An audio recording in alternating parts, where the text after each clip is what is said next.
Palavra da Verdade, com Hernandes Dias Lopes. Meus amados, nós vamos abrir a palavra de Deus na carta de Paulo aos Efésios, capítulo 3, verso 14. Hoje vou quebrar um pouco o meu protocolo e não fazer uma mensagem, um sermão expositivo, mas fazer um sermão que nós chamamos no seminário de sermão tópico. Um sermão sobre um tema, porque hoje eu gostaria de tratar com vocês sobre um assunto da mais alta importância, um tema urgente, necessário, oportuno para a igreja, nessa conjuntura que estamos vivendo. Nós vamos tratar hoje sobre a oração, a força mais poderosa da terra. E esse texto, escrito pelo apóstolo Paulo, inspirado pelo Espírito Santo, Paulo diz assim no verso 14: por esta causa, eu me ponho de joelhos diante do Pai. Paulo tinha uma causa importante, urgente, e o judeu orava sempre de pé, mas havia alguns momentos em que ele se colocava de joelhos para orar. E eu quero dizer aos meus amados irmãos, que o apóstolo Paulo foi considerado, e com justiça, ao longo da história, como o maior teólogo do cristianismo. Mas ao mesmo tempo, Paulo também foi um dos homens mais dedicados à oração. Quanto mais você conhece a Deus, mais você quer falar com Ele, mais você é ousado na oração, mais você quer buscar a face do Eterno.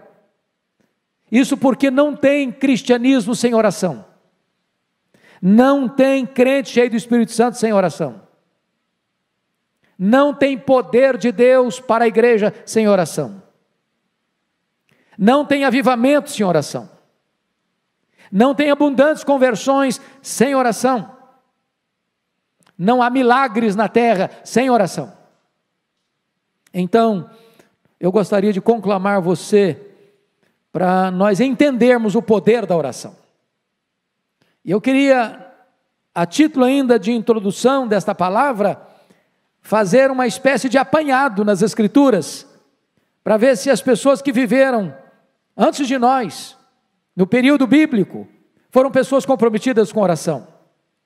E até que ponto a oração, muito mais do que um exercício devocional, muito mais do que você se sentir bem na presença de Deus, se a oração de fato mudava as coisas, mudava as circunstâncias. Quem muda a circunstância é Deus, mas Deus muda as circunstâncias através da oração. Quando o povo de Deus ora, Deus age. Quando o povo de Deus se põe de joelhos, o braço estendido de Deus começa a agir soberanamente na história. Se o povo de Deus não ora, as ações e as intervenções de Deus podem ser recolhidas. Então vamos ver isso. Você pega, por exemplo, o pai dos crentes, Abraão. Ele intercede por Ló, e Ló é poupado em Sodoma. Diz a Bíblia que Deus lembrou-se de Abraão e salvou Ló. Eu olho Jacó no val de Jaboque orando em lágrimas: eu não te deixarei ir se tu não me abençoares. E a Bíblia diz que ali a sua alma foi salva.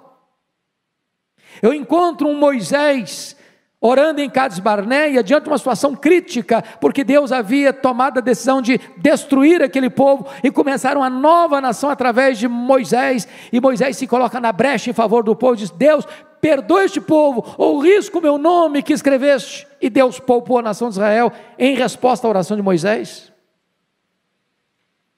Eu vejo Ana, orando com lágrimas, com amargura de espírito, pedindo um filho, e Deus ouve a sua oração, e ela vai ser mãe do maior profeta, sacerdote, juiz daquela geração, porque a Bíblia diz que Deus é quem faz com que a mulher estéril seja alegre mãe de filhos. Deus cura. Eu vejo o seu filho Samuel, filho de Ana, orando pela nação, e afirmando o seguinte: longe de mim pecar contra Deus, deixando de orar por vós. Eu encontro Ezequias orando a Deus diante de uma sentença de morte, enviada pelo próprio Deus: põe em ordem a tua casa, porque morrerás e não viverás. E diz a Escritura que ele se volta para a parede, e ele ora intensamente, e ele chora copiosamente, e Deus responde rapidamente, revertendo o quadro, revertendo o diagnóstico, revertendo a sentença de morte. Eu vejo Daniel orando, e Deus trancando a boca dos leões. Eu vejo Daniel orando, e diz a Bíblia que uma batalha espiritual se desenrola nas regiões celestes. Eu vejo Daniel orando para Deus trazer quebrantamento ao povo, porque o cativeiro duraria 70 anos, mas diz a Bíblia que naquele momento o povo dele se voltaria para ele, e o povo estava com o coração endurecido. Eu vejo Neemias orando. Ele é um governador, e ele é um estrategista, ele é um administrador de escola. Eu vejo Neemias orando, e a cidade de Jerusalém, que estava há 142 anos debaixo de escombro, e ele pela oração se põe nas mãos de Deus, e se coloca à disposição de Deus, e a cidade é restaurada, e os muros são erguidos em 52 dias. Eu vejo Jesus orando, no Rio Jordão, os céus se abrem, o Espírito Santo desce, e o Pai fala: este é o meu filho, o meu amado, o meu escolhido, nele eu tenho todo o meu prazer. Eu vejo, irmãos amados, o apóstolo Paulo orando, logo depois da sua conversão. Esse homem ora na praia, esse homem ora na sinagoga, esse homem ora no templo, esse homem ora na prisão. Esse homem é um homem que ora sem cessar, e agora ele está diante de Deus, dizendo: por esta causa eu me ponho de joelhos. Eu vejo os discípulos orando, unânimes, em oração, perseverando, em obediência à orientação de Jesus: permanecei na cidade, até que do alto sejais revestidos de poder. E durante 10 dias, 120 pessoas oram com a sua alma, com o seu coração, com o seu propósito, e os céus se fendem, e o Espírito Santo desce, e eles são revestidos com poder. Eu vejo os crentes da igreja primitiva orando, diante das ameaças, dos perigos, e diz a Bíblia que a casa treme, o Espírito Santo desce, e eles são cheios do Espírito Santo, e começam a pregar a palavra com toda a autoridade, ou com todo o poder. Eu olho para a história da igreja, e eu vejo os pais da igreja orando, eu vejo os mártires orando, eu vejo os reformadores orando, eu vejo os puritanos orando, eu vejo os avivalistas orando, eu vejo a igreja de joelhos, e quando a igreja ora, ela marcha resolutamente. Então, dito isto, eu gostaria de olhar com vocês alguns pontos para destaque. A primeira coisa, irmãos, é que a igreja cristã recebe poder do Espírito Santo quando ela ora. A igreja está precisando do Espírito Santo, irmãos. Primeiro porque tem muita gente, mundo afora, desistindo do Evangelho, se apostatando da fé, igrejas fechando, denominações morrendo, denominações históricas perdendo milhares e milhares de membros todos os anos, seminários que outrora formaram pastores, missionários, hoje ensinam ceticismo, apostasia. É hora da igreja orar, para Deus reverter esse quadro, para Deus trazer um avivamento na Europa, na América, no Brasil, no mundo. Quando aqueles discípulos se reuniram no cenáculo, e todos perseveraram unânimes em oração, durante 10 dias, o Espírito Santo desceu sobre eles. Eu vejo os apóstolos diante de uma demanda enorme de assistência social, quando as viúvas dos helenistas estavam sendo esquecidos, eles tomaram a decisão: vamos nos consagrar à oração e ao ministério da palavra, e vamos nomear homens cheios do Espírito Santo e cheios de fé, para tomarem conta da diaconia das mesas. Vamos nos concentrar na vida de oração. Eu vejo, queridos irmãos, que a igreja precisa orar. Mais do que nunca precisa orar numa crise como esta. Mas em segundo lugar, eu quero destacar que a oração é a base do avivamento da igreja. Como nós precisamos desse avivamento, irmãos. Nós não gostaríamos apenas de ler sobre o avivamento, de dizer para o povo: olha, houve um tempo em que Deus visitou o seu povo, em que Deus derramou o Espírito Santo. É gostoso ler, é importante ler o que Deus fez no passado em Jerusalém, o que Deus fez no passado em Antioquia da Síria, o que Deus fez no passado em Éfeso, o que Deus fez no passado lá nos primeiros séculos do cristianismo, o que Deus fez no passado lá na Reforma, o que Deus fez no passado lá na Inglaterra, John Wesley, o que Deus fez no passado lá nos Estados Unidos, no século XIX, com Dwight Lyman Moody, o que Deus está fazendo em outros lugares, mas nós queremos também aqui.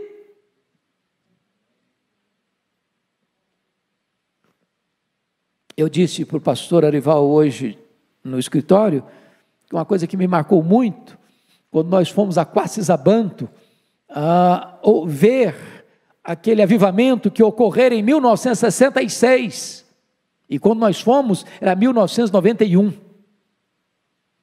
portanto, algumas décadas depois, e o pastor Elor disse o seguinte para nós: sempre que nós começamos a escrever sobre avivamento, é porque ou ele já foi embora, ou ele ainda não chegou.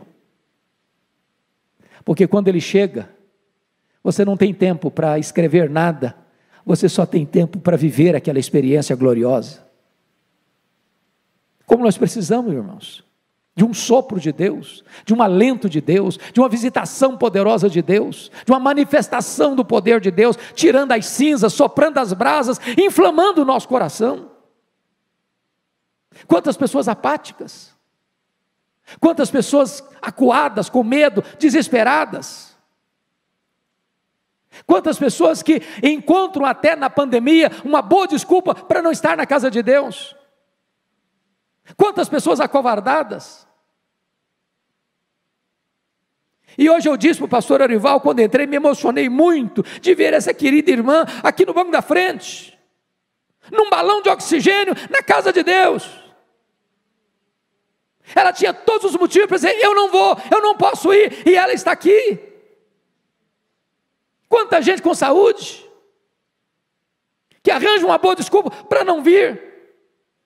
E eu espero em Deus que não haja no coração das pessoas um amor fenecendo, uma chama apagando, um fervor desaparecendo.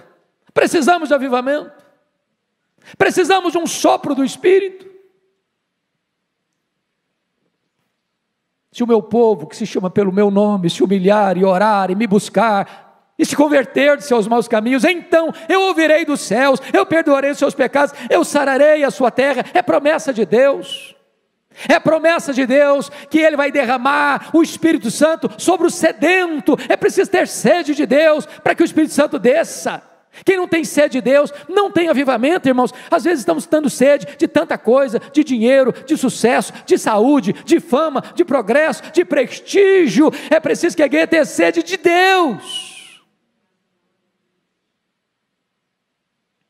Quando a igreja estava passando uma crise enorme, lá na Inglaterra, nos idos de 1739, as igrejas fechando, os crentes desaparecendo da igreja, os púlpitos sem poder, a palavra de Deus rara nas igrejas, um grupo de estudantes começa a sentir um fardo no coração, e esse grupo foi batizado depois de Clube Santo, porque aqueles moços se reuniam para buscar a face de Deus, para orar a Deus, para clamar por um avivamento para a igreja da Inglaterra, até que de repente, numa noite, 31 de dezembro de 1739, 3 horas da manhã, o Espírito Santo desceu sobre eles, e eles foram cheios do Espírito Santo, e a igreja se levantou, e a igreja se encorajou, e centenas de milhares de pessoas foram salvas.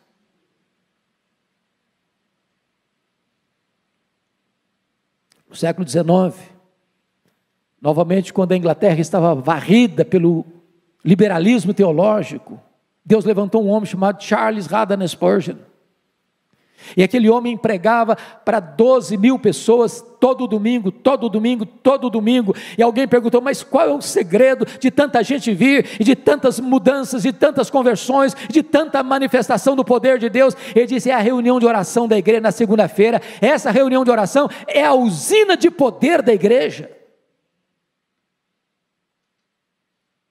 Precisamos de orar para recebermos um poderoso avivamento dos céus. Mas em terceiro lugar, irmãos, prestem bem atenção nisso: a oração é a base para a restauração de uma nação. Preste atenção nisso: quem muda a nação não são os políticos.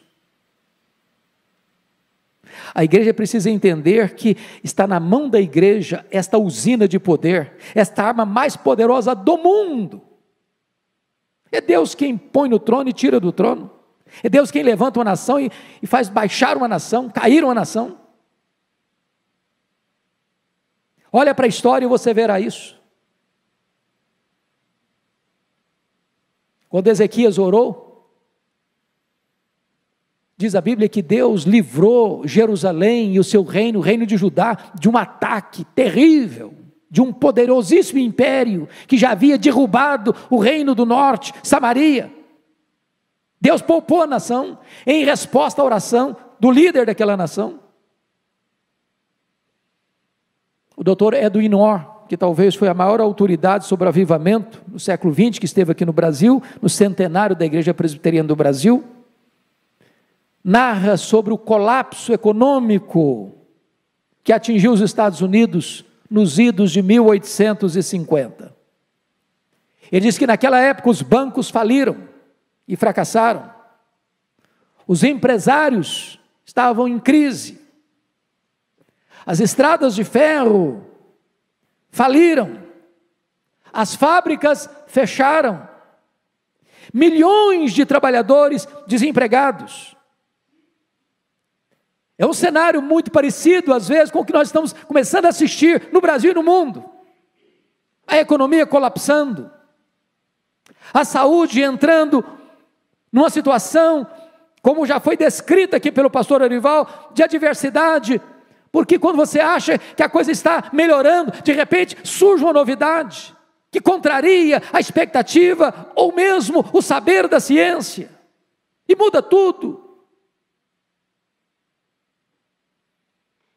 Pois bem, diante daquela crise, no dia 1º de julho de 1857, um homem chamado Jeremias Lampier, um homem de negócios, comerciante, assumiu o posto de missionário urbano em Nova York.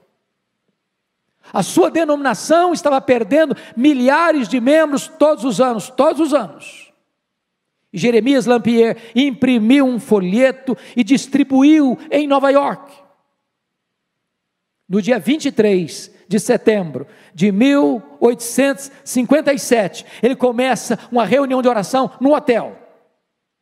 O objetivo era juntar comerciantes, mecânicos, viajantes, para buscarem a Deus. No primeiro encontro, na primeira reunião de oração, 6 pessoas. Na segunda semana, 40 pessoas. Em 6 meses, tinham 10 mil homens de negócios orando em Nova York por um avivamento nos Estados Unidos da América. Esse avivamento chegou, irmãos, e varreu toda a nação. Boanerges Ribeiro escreveu um livro sobre Moody, que estava vivenciando essa experiência, e disse que a seara estava em fogo. Quando se percorria a nação, parecia que o país inteiro era uma reunião de oração. As igrejas se fortaleceram.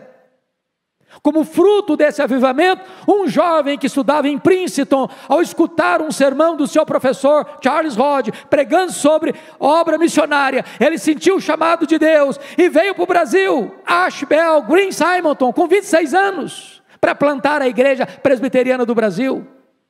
A nossa denominação é fruto desse avivamento. Eu espero, amados irmãos, que Deus nos mova a orar pelo Brasil. Estamos vivendo uma crise política em todos os poderes constituídos, precisando de uma visitação do céu, de homens que governam, de homens que legislam, de homens que julgam, que têm o temor de Deus, que reconheçam que Deus é soberano, e que feliz é a nação cujo Deus é o Senhor. Precisamos de uma igreja quebrantada, de uma igreja sedenta de Deus, de uma igreja que entra na brecha da oração, de uma igreja que paga o preço da oração, da renúncia, para que Deus visite a nossa terra e poupe a nossa nação. Mas talvez alguém diga assim: bom, mas a oração não muda a circunstância. Pois eu quero lhe dizer que quem muda a circunstância é Deus. Não é a oração que é poderosa. A oração aciona o braço do Todo-Poderoso. É quando a igreja fraca ora ao Deus onipotente, Deus age e muda as circunstâncias. Se não vejamos. Está escrito na Bíblia que quando, numa batalha, Moisés estendia as mãos, intercedendo pelos soldados que estavam no campo, enquanto ele orava, com as mãos estendidas, os seus soldados prevaleciam. Se as orações cessavam e os braços encolhiam, o inimigo prevalecia. Quando a igreja ora, Deus age. Quando a igreja ora, Deus faz o inimigo recuar. Quando a igreja ora, os milagres de Deus acontecem. Segundo exemplo que eu lhes dou, o próprio rei Ezequias. Porque duas coisas estavam acontecendo. Ezequias começa a reinar com 25 anos. Ele reina 29 anos. Quando ele estava com 39 anos de idade, ele enfrenta dois problemas impossíveis de serem resolvidos pelo engenho humano. Primeiro, um ataque militar do mais poderoso império do mundo, o Império Assírio, maior império da época. Já tinha derrubado Samaria. Agora cerca Jerusalém, tem 185 mil soldados na época, mais do que a população de Jerusalém, cercando a cidade. E o rei manda um recado, e o comandante manda um recado para o rei Ezequias: pode se render, porque Deus nenhum pode livrar você da minha mão. Diz a Bíblia que Ezequias orou, e Deus mandou um anjo, e matou naquela noite 185 mil soldados assírios, e libertou Jerusalém, em resposta à oração. Mas uma segunda situação que mudou, é que diz a Bíblia que este rei, com 39 anos de idade, embora rico, poderoso, ele enfrenta uma enfermidade, uma úlcera. Nenhum médico podia tratá-lo, nenhuma medicina podia curá-lo. E a ordem de Deus para ele, por meio do profeta Isaías, foi: põe em ordem a tua casa, porque morrerás e não viverás. Pois diz a Bíblia que ele se voltou para a parede, orou e chorou. E Deus reverteu o quadro, e Deus suspendeu a sentença de morte, e lhe deu mais 15 anos de vida. Deus muda as circunstâncias em resposta às orações. Deixa eu lhe dar um terceiro exemplo. Está lá em Atos capítulo 12. O rei Herodes Agripa I já tinha passado ao fio da espada e degolado Tiago, irmão de João. E tinha colocado Pedro numa prisão de segurança máxima, com 3 escoltas de 4 soldados cada uma, aguardando o final da festa para matá-lo. E diz a Escritura que a igreja estava em oração. E em resposta à oração da igreja, um anjo de Deus é escalado para ir lá na prisão, acordar Pedro. Fica de pé, bota a sua sandália, bota a sua roupa, e tira Pedro da prisão de segurança máxima, abrindo as portas de ferro, abrindo o portão de ferro, quebrando as cadeias e libertando aquele apóstolo. Porque aquilo que o homem não pode fazer, Deus faz em resposta à oração. Talvez você diga, bom, mas isso aconteceu no período bíblico. Mas deixa eu só lhe dar um exemplo nosso aqui. Se você um dia tiver a paciência de ler o prefácio de Dona Eusa Lidório, ao livro que tive a bênção de escrever, Mães Intercessoras, você vai ver lá o relato de Dona Eusa Lidório, mãe de Ronaldo Almeida Lidório.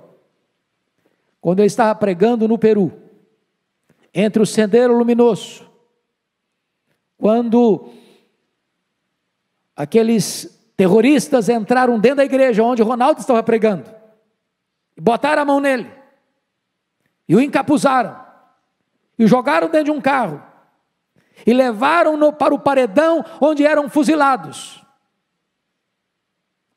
E naquela noite, a sua mãe, sem saber do que estava ocorrendo, foi despertada na noite, com um forte peso no coração. Ela disse, meu Deus, eu não sei o que está acontecendo com meu filho, mas eu me coloco na brecha em favor dele. Livra o meu filho, livra o meu filho, livra o meu filho. E quando ele estava para ser fuzilado, passa um carro em alta velocidade, para, e pega o Ronaldo, e o tira das mãos do Sendero Luminoso, e ele é poupado. Porque Deus muda as circunstâncias em resposta às orações. Ainda hoje, Deus é o mesmo, Deus faz o mesmo, onde Ele quer, com quem Ele quer, para a glória do seu nome. Mas eu queria concluir, dizendo a você que, em quinto e último lugar, a oração nos capacita a enfrentar os grandes dramas da nossa vida pessoal. Está escrito no Salmo 50, versículo 15, invoca-me no dia da angústia, eu te livrarei, e tu me glorificarás. Aqui uma ordem, invoca-me no dia da angústia. Aqui uma promessa, eu te livrarei. Aqui um resultado, e tu me glorificarás. Eu não sei qual a angústia que você passa, eu não sei qual a angústia que você enfrenta, eu não sei qual a crise que bate à sua porta, eu não sei qual a causa que você tem, que só um milagre resolve. Quem está te dando essa orientação é o próprio Deus Todo-Poderoso. Invoca-me nesse dia, eu te livrarei e tu me glorificarás. Eu vejo Davi chegando em Ziclag, com seus companheiros, e quando ele chega e vê a cidade queimada, vê a cidade ferida, vê os filhos, as filhas, as mulheres levados cativos pelos amalequitas, os terroristas do deserto, e diz a Bíblia que ele chora, até não ter mais forças para chorar, ao ver esse quadro. Seus homens estão revoltados com ele, por causa dos seus filhos e filhas, e querem apedrejá-lo. E naquela circunstância, Davi se reanimou no Senhor seu Deus, e pôs-se a buscar a Deus em oração. E ele faz uma oração e pergunta, perseguirei eu o bando? Alcançá-lo-ei? Em outras palavras, Deus, eu vou aceitar passivamente a decretação da derrota na minha vida, na minha família, na família dos meus amigos, ou eu vou reagir? E Deus diz para ele, reage Davi, porque tudo que o inimigo tomou de você, você vai trazer de volta. E Deus reverteu aquele quadro. E eles foram, e eles lutaram, e eles venceram, e eles tomaram de volta os filhos, as filhas, as mulheres, os despojos, tudo Davi tornou a trazer. Sabe por quê? Porque Deus responde às orações e reverte as situações mais difíceis, até mesmo impossíveis.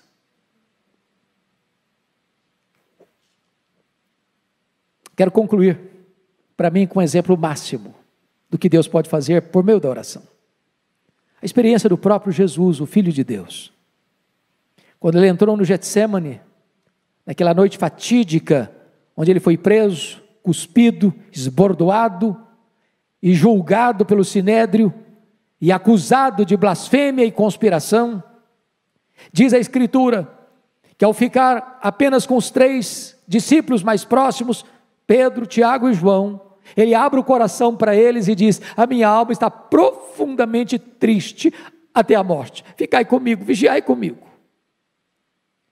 E diz a Escritura que Jesus entra então na mais titânica batalha da humanidade, prostrado sobre os seus joelhos, com o rosto no chão, oferecendo forte clamor e lágrimas. Ele orou, ele chorou, ele suou sangue. Mas quando ele se levantou dali, não tinha mais angústia. Não tinha mais angústia. Agora os inimigos chegaram, armados até os dentes, e ele que se apresenta e pergunta: quem vós buscais? A Jesus o Nazareno? Pois sou eu. E caíram por terra. A partir daqui ele é espancado, ele é cuspido, ele é esbordoado, está firme como uma rocha. A partir daqui ele carrega o lenho sobre as ruas apinhadas de Jerusalém. As mulheres choram e ele diz: por que vocês estão chorando? Não chorem por mim, chorem por vocês, chorem pelos seus filhos. A partir daqui ele é pregado naquele lenho maldito e ele transforma aquele patíbulo de horror num palco para a glória de Deus e num instrumento para a sua, para a minha, para a nossa salvação. Bendito seja Deus, porque quando você ora, Deus remove as dores da sua alma, as angústias do seu coração, Deus muda as circunstâncias e dá para você a vitória. É tempo da igreja orar. Por esta causa, eu me ponho de joelhos. Que Deus nos ajude. Amém.